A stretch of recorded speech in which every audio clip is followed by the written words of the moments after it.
ഞാനിപ്പോൾ നിൽക്കുന്നത് തിരുവനന്തപുരം വെഞ്ഞാറമൂടിനടുത്ത് പേരുമല എന്നൊരു കൊച്ചു ഗ്രാമത്തിലാണ്. കഴിഞ്ഞ ഒരു വർഷം മുമ്പ് വരെ ഈ ഗ്രാമം കേരളത്തിലെ മറ്റൊരു സ്ഥലങ്ങളിലും അറിയപ്പെടാത്ത തിരുവനന്തപുരത്തിൻ്റെ അതിർത്തിയോട് ചേർന്ന് കിടക്കുന്ന ഒരു സ്ഥലം മാത്രമായിരുന്നു. അതിനപ്പുറത്തേക്ക് ഇന്ന് കേരളത്തിൽ മുഴുവൻ അറിയപ്പെടുന്ന ഒരു ഗ്രാമമായി ഈ പേരുമല എന്ന നാട് മാറിയത് കേരളത്തെ മുഴുവൻ നടുക്കിയൊരു കൊലപാതകത്തിൻ്റെ വാർത്തയിലൂടെയാണ്. കഴിഞ്ഞ ഫെബ്രുവരി മാസം 23-ാം തീയതി വരെ ഈ വീടിൻ്റെ കോളിംഗ് ബെല്ലിൽ ഇങ്ങനെ അമർത്തിയാൽ ആ വീട് തുറന്ന് പുറത്തേക്ക് വന്ന് വർത്തമാനം പറയാൻ ഒരുപിടി ആളുകൾ ഈ വീട്ടിലുണ്ടായിരുന്നു.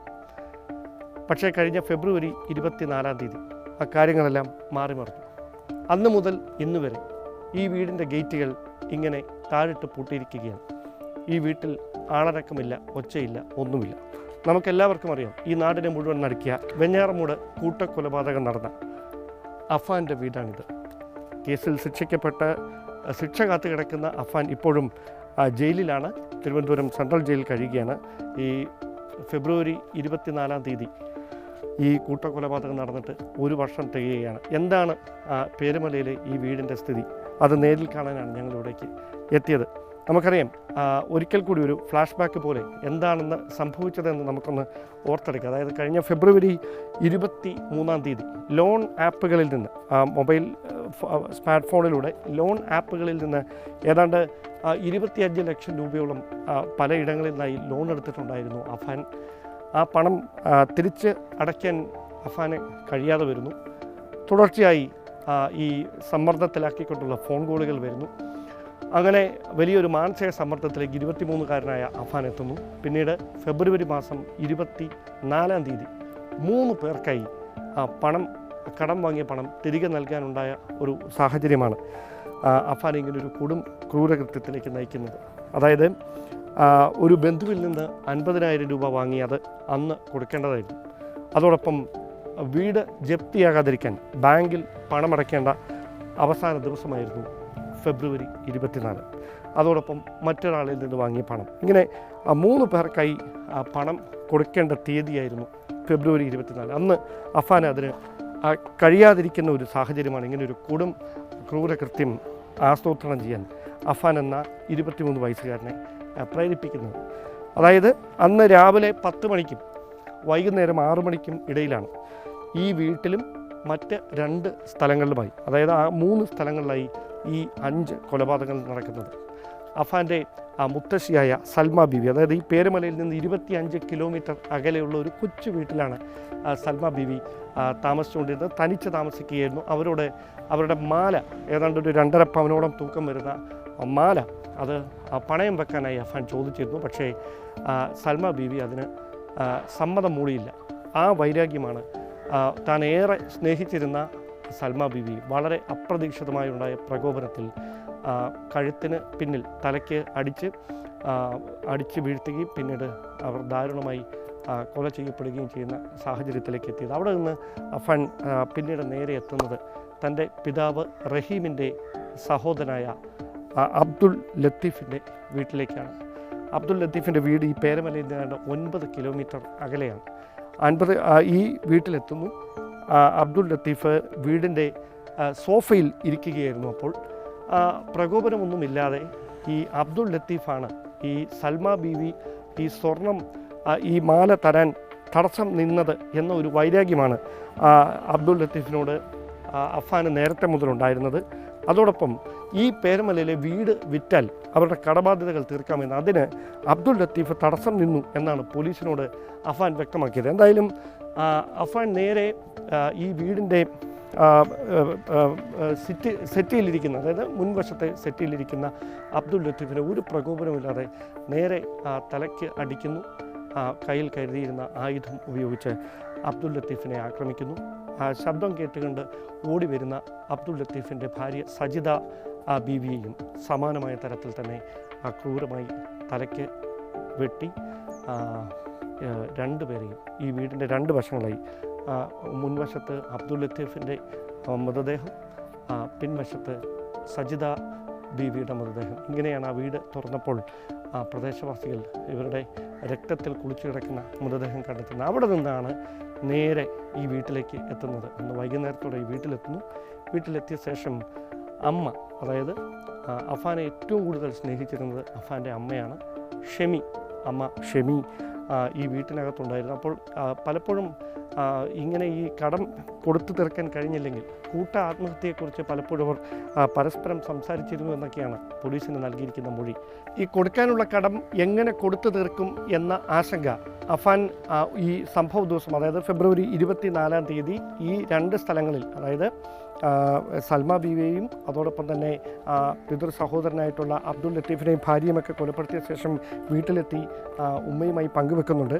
അതിനിടയിലാണ് ഉമ്മ എന്നോട് ക്ഷമിക്കണം എന്ന് പറഞ്ഞുകൊണ്ട് ഈ ഒരു കഴുത്തിൽ അവർ ധരിച്ചിരുന്ന ഒരു ഷോൾ, ആ ഷോൾ പെട്ടെന്ന് ഈ അവരിരുന്ന സ്ഥലത്തിന് പിന്നിലൂടെ എത്തി വരിഞ്ഞു മുറിക്കിയതിന് ശേഷം അവർ ബോധരഹിതയാകുന്നു. പിന്നീട് അവരെ വീടിൻ്റെ ഹാളിനോട് ചേർന്നുള്ള അകത്തെ കിടപ്പ് മുറിയിലേക്ക് അവരെ വലിച്ചുകൊണ്ട് പോവുകയാണ്. അവിടെ വെച്ച് അവരുടെ തലയിൽ അടിക്കുന്നു. തലയിലടിച്ച് രക്തം വാർന്ന നിലയിൽ, അതായത് ബോധരഹിതയായി അവർ വീഴുകയായിരുന്നു ചെയ്തത്. പക്ഷേ അഫാൻ വിചാരിച്ചത് ഉമ്മ മരണപ്പെട്ടു എന്ന് തന്നെയാണ്. അങ്ങനെയാണ് ആ മുറിയിൽ രക്തം തളം കെട്ടിക്കിടന്ന ഉമ്മയെ ഉപേക്ഷിച്ച് ആ മുറി ലോക്കാക്കി പുറത്തിറങ്ങിയ ശേഷം പ്രധാനപ്പെട്ട റോഡാണിത്. ഈ വീട്ടിലേക്ക് ഒരു 100 മീറ്റർ ഇല്ല പ്രധാനപ്പെട്ട റോഡിൽ നിന്ന് പേരമല ജംഗ്ഷനിലേക്കുള്ള വഴിയാണിത്. അപ്പം അവിടേക്ക് സ്കൂൾ വിട്ട് അഫാൻ്റെ സഹോദരൻ അഫ്സാൻ അവിടേക്ക് എത്തുന്നു. അഫ്സാൻ വീട്ടിൻ്റെ മുൻവശത്തേക്ക് വരുമ്പോൾ അവന് ഏറ്റവും ഇഷ്ടമുള്ള ഭക്ഷണമുണ്ട്. അപ്പം നമുക്ക് പോയി ഭക്ഷണം മേടിച്ചുകൊണ്ട് വരാം എന്ന് പറഞ്ഞ് ഈ സഹോദരനെ കൂട്ടി ഭക്ഷണം മേടിക്കാനായി ഇരുവരും കൂടെ പോവുകയാണ്. വീട്ടിലേക്ക് അവൻ വരുന്നില്ല. അപ്പോൾ ഈ ഭക്ഷണം മേടിക്കാനായി പോകുന്നു. അതിൻ്റെ CCTV ദൃശ്യങ്ങളൊക്കെ നേരത്തെ പുറത്തു വന്നതാണ്. ആ കടയിൽ നിന്ന് ഭക്ഷണം വാങ്ങി അവർ ഒരുമിച്ച് ഇവിടേക്ക് തിരിച്ചു വരുന്നു. തിരിച്ച് വീടിനകത്തേക്ക് കയറുകയും വാതിൽ അടച്ചതിന് ശേഷം തൻ്റെ കയ്യിലുണ്ടായിരുന്നു, അതായത് ഈ ഭക്ഷണം ഈ വീടിൻ്റെ മുൻവശത്ത്, അതായത് ഡൈനിങ് ടേബിളിൽ ഈ പാഴ്സലായി മേടിച്ചുകൊണ്ട് വരുന്ന ഭക്ഷണം തുറക്കുന്നു.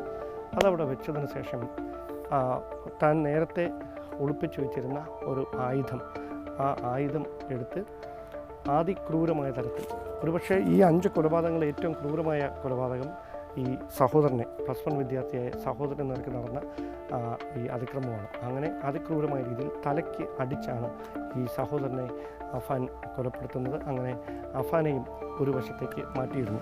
പിന്നീട് ആണ് ഇവിടെ നിന്ന്, അതായത് ഈ വീട്ടിൽ നിന്ന് തൻ്റെ ബൈക്കിൽ ഇതിന് തൊട്ട് അടുത്തുള്ള ഈ മസ്ജിദ് റോഡ്, പേരമല മസ്ജിദ് റോഡ് കഴിഞ്ഞിട്ടാണ് തൻ്റെ പെൺ സുഹൃത്തായിട്ടുള്ള ഫർസാനയെ ഫോണിൽ വിളിച്ച് കാണണമെന്ന് പറയുന്നു.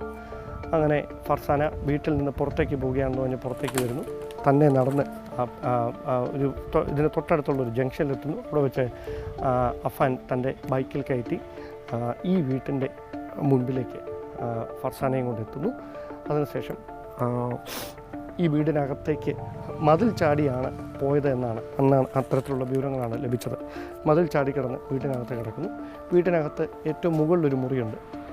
അപ്പം ആ മുകളിലത്തെ മുറിയിലേക്കാണ് ഈ ഫർസാനയുമായിട്ട് അഫാൻ എത്തുന്നത്. അങ്ങനെ ഈ ഏറ്റവും മുകൾ നിലയിലെ മുറിയിൽ തൻ്റെ മുറി, അതായത് അഫാൻ്റെ മുറി, ആ മുറിയിൽ ഈ ഫർസാനയെ കൊണ്ട് ഒരു കസേരയിൽ ഇരുത്തിയ ശേഷം ഈ നടന്ന കൊലപാതകങ്ങളെക്കുറിച്ചെല്ലാം അഫാൻ ഫർസാനയുടെ അടുത്ത് എല്ലാ അതായത് അന്ന് ഇതിലേക്ക് നയിച്ച സാഹചര്യങ്ങളടക്കം എല്ലാം പങ്കുവെക്കുകയാണ്. ഇത് കേട്ട് തലയിൽ കൈവച്ച് ഫർസാന ഇരിക്കുന്നു.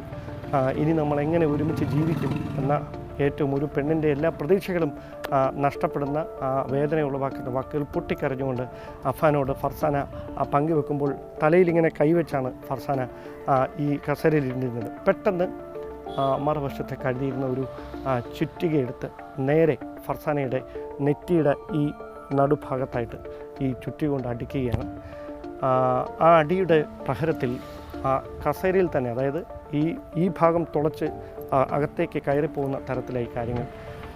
വെടിയുണ്ട ഏറ്റതുപോലെയായിരുന്നു ഫർസാനയുടെ മൃതദേഹം ഈ കസേരയിൽ നിന്ന് കണ്ടെടുക്കുമ്പോൾ എന്നാണ് അന്ന് അന്വേഷണത്തിന് നേതൃത്വം നൽകിയ വെഞ്ഞാറമൂട്ടിലെ പോലീസ് ഉദ്യോഗസ്ഥരൊക്കെ വ്യക്തമാക്കിയത്.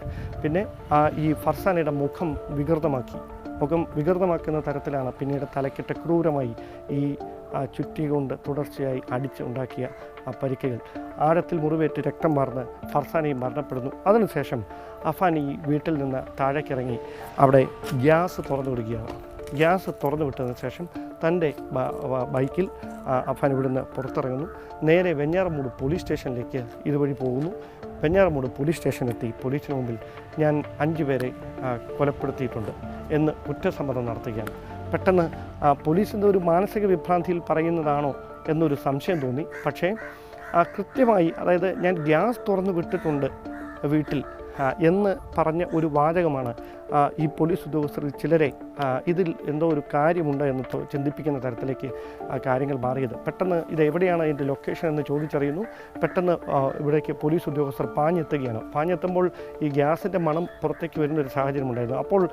അപ്പോൾ തന്നെ അവർ ഉറപ്പിച്ചു ഇത് വസ്തുതയാണെന്ന്. പെട്ടെന്ന് അഫാൻ പറഞ്ഞ പ്രകാരം 25 കിലോമീറ്റർ അപ്പുറത്തുള്ള സൽമാ ബീവിയുടെ വീട്ടിലേക്കും 9 കിലോമീറ്റർ അപ്പുറത്തുള്ള അബ്ദുൽ ലത്തീഫിൻ്റെ വീട്ടിലേക്കുമൊക്കെ പോലീസ് സംഘം 3ആയി തിരിഞ്ഞ് അതിവേഗത്തിലെത്തി.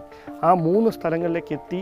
അപ്പോഴേക്കും ഏതാണ്ട് രാത്രി ഒരു 7:30-8 മണിയോട് അടുപ്പിച്ചിരുന്നു. പിന്നെ ജനനിബിഡമായ സാഹചര്യമായിരുന്നു. പേരുമലയിലെ ഈ വീടിന് മുൻപിലും സൽമാ ബീവി താമസിച്ച സ്ഥലത്തും അതോടൊപ്പം തന്നെ അബ്ദുൽ ലത്തീഫ് താമസിച്ച വീടിൻ്റെ പരിസരത്തുമൊക്കെ ജനസാഗരമായി. കാരണം അത്രമാത്രം ആളുകൾ ഇത് ആദ്യം വാർത്ത ഒരു പ്രതി അല്ലെങ്കിൽ ഈ അഫാൻ ഇങ്ങനെ 5 കൊലപാതകങ്ങൾ നടത്തിയെന്ന അന്വേഷണ സംഘത്തോട് വെളിപ്പെടുത്തിയെന്ന് മാത്രമേ വരുന്നുള്ളൂ. അതിനപ്പുറത്തേക്ക് കാര്യങ്ങളൊന്നും അറിയില്ല. പിന്നീടാണ് ഈ 3 വീടുകൾ കുത്തി തുറന്ന് അകത്ത് കയറിയപ്പോഴാണ് ദാരുണമായി ഈ കാഴ്ച കേരളം ഞെട്ടലോടെ കേട്ട ആ വാർത്ത, ആ കൂട്ടക്കൊലപാതകത്തിൻ്റെ വിവരങ്ങൾ പുറത്തു വരുന്നത്. എന്തായാലും അഫാൻ്റെ മാതാവ് ഷെമി വലിയ തരത്തിൽ, അതായത് അവരെ ഇവിടെ നിന്ന് മറ്റുള്ളവരുടെ മൃതദേഹങ്ങൾ എടുത്തുകൊണ്ട് പോകുമ്പോൾ ചെറിയൊരു അനക്കം കണ്ടുകൊണ്ടാണ് പെട്ടെന്ന് അവരെ സ്വകാര്യ ആശുപത്രിയിലേക്ക് എത്തിക്കുന്നത്. അവിടെ ആഴ്ചകൾ നീണ്ട ജീവിതത്തിനും മരണത്തിനുമിടയിൽ ദിവസങ്ങളോളം ചെലവഴിച്ച് വിദഗ്ധ ചികിത്സയ്ക്ക് ശേഷം അവർ ജീവിതത്തിലേക്ക് മടങ്ങിയെത്തുകയായിരുന്നു. പക്ഷേ അപ്പോഴും മാനസികമായി ഒരു വലിയ പരിഭ്രാന്തിയിൽ നിന്ന് ഇപ്പോഴും അവർക്ക് മുക്തയാകാൻ കഴിഞ്ഞിട്ടില്ല. മറവിയുണ്ടാകുന്ന സാഹചര്യം. അതിനിടയിലും ചില വെളിപ്പെടുത്തലുകളൊക്കെ അഫാനുമായി ബന്ധപ്പെട്ട് ഷെമി നടത്തിയിരുന്നു. ഈ വീട് വിറ്റാൽ ഞങ്ങളുടെ കടം തീർന്നേനെ, വെറും 25 ലക്ഷം രൂപയുടെ കടമയുള്ളായിരുന്നു, അത് വീട് വിറ്റാൽ തീരാവുന്നതുള്ളായിരുന്നു എന്നൊക്കെ. പിന്നീട് ഷെമിയുടെ ഭർത്താവ് അദ്ദേഹം, അതായത് അഫാൻ്റെ പിതാവ് നാട്ടിലേക്ക് വരുന്നു. വിദേശത്തായിരുന്നു അദ്ദേഹം എല്ലാം നഷ്ടപ്പെട്ട നിസ്സഹായനായ ഒരു മനുഷ്യൻ്റെ തേങ്ങൽ അടക്കി പിടിച്ചുകൊണ്ടുള്ള മൗനമായുള്ള സുഹൃത്തുക്കളുമൊത്തുള്ള നടത്തം അത് വിമാനത്താവളത്തിൽ വെച്ച് ഞങ്ങളൊക്കെ കണ്ടതാണ്. പക്ഷേ അത് ഇപ്പോഴും അത് ഉള്ളിൽ നിന്ന് മാറുന്നില്ല. കാരണം ഏറെ പ്രതീക്ഷയോടെ ഈ വീടിന് വേണ്ടിയിട്ടാണ് തൻ്റെ പ്രിയപ്പെട്ട പുന്നോമന മക്കൾക്ക് വേണ്ടി, ഭാര്യയ്ക്ക് വേണ്ടി എല്ലാം കരുതിയിരുന്ന ആ മധ്യവയസ്കൻ ഇവിടേക്ക് എത്തുമ്പോൾ എല്ലാം ചിന്നിച്ചിതറിയ അവസ്ഥയിലാണ്. അതായത് ഇങ്ങനെയൊരു വീട് മാത്രമുണ്ട് ബാക്കി, അതിനുള്ളിൽ തനിക്കൊപ്പം ജീവിക്കാൻ ആരുമില്ലാത്തൊരവസ്ഥ. പിന്നീട് ഈ ഭാര്യയ്ക്കും അദ്ദേഹത്തിൻ്റെ പരിമിതികൾക്കുള്ളിൽ നിന്ന് ചികിത്സയ്ക്ക് ഉറപ്പാക്കുന്ന സാഹചര്യം. പിന്നീട് നിലവിൽ നമുക്ക് ലഭിക്കുന്ന വിവരങ്ങൾ അനുസരിച്ച് അദ്ദേഹം കൊല്ലം ജില്ലയിലെ ഒരു സ്ഥലത്ത് ഒരു വ്യാപാര സ്ഥാപനവുമായി ബന്ധപ്പെട്ട് ദൈനംദിന കാര്യങ്ങൾക്കൊക്കെ വേണ്ടി ചിലവ് കണ്ടെത്തുന്നതിനുള്ള ജോലികളൊക്കെ ചെയ്തുകൊണ്ടിരിക്കുകയാണ്. ഷെമി മറ്റേതോ ബന്ധു വീട്ടിലാണ് എന്ന വിവരം മാത്രമാണ് അറിയുന്നത്. ഇടയ്ക്ക് ഈ വീട് വൃത്തിയാക്കാനായി അദ്ദേഹം ഇവിടേക്ക് എത്തും. അദ്ദേഹം എത്തി ഈ വീട് ഇടയ്ക്കിടയ്ക്ക് വൃത്തിയാക്കാൻ എത്തുകയും അതുമായി ബന്ധപ്പെട്ട കാര്യങ്ങൾ ചെയ്യും. അതിനപ്പുറത്തേക്ക് ഇവിടെ ആരും താമസമില്ല. ഇതാണ് 1 വർഷം കഴിയുമ്പോൾ പേരമലയിലെ അഫാൻ്റെ വീട്ടിൽ നിന്നുള്ള ഏറ്റവും വേദന ഉളവാക്കുന്ന കാഴ്ചകൾ. അഫാൻ ഇപ്പോഴും ഒരിക്കൽ ആത്മഹത്യാ ശ്രമം നടത്തി. പിന്നീട് മെഡിക്കൽ കോളേജ് ആശുപത്രിയിൽ വിദഗ്ധമായ ചികിത്സയ്ക്കൊടുവിൽ ജീവിതത്തിലേക്ക് തിരിച്ചു വന്ന് ഇപ്പോഴും പൂജപ്പുര ജയിലിൽ തുടരുകയാണ്. കോടതിയിൽ വിചാരണ നടപടികളൊക്കെ ഇനി ആരംഭിക്കാനിരിക്കുന്നതേ ഉള്ളൂ. എന്തായാലും കേരളത്തെ നടുക്കിയ വെഞ്ഞാറമൂട് കൂട്ടക്കൊലപാതകം നടന്ന് 1 വർഷം പൂർത്തിയാകാനിരിക്കുമ്പോൾ ഈ നാടിപ്പോഴും വേദനയിൽ നിന്ന് മുക്തരായിട്ടില്ല എന്നതാണ് വാസ്തവം.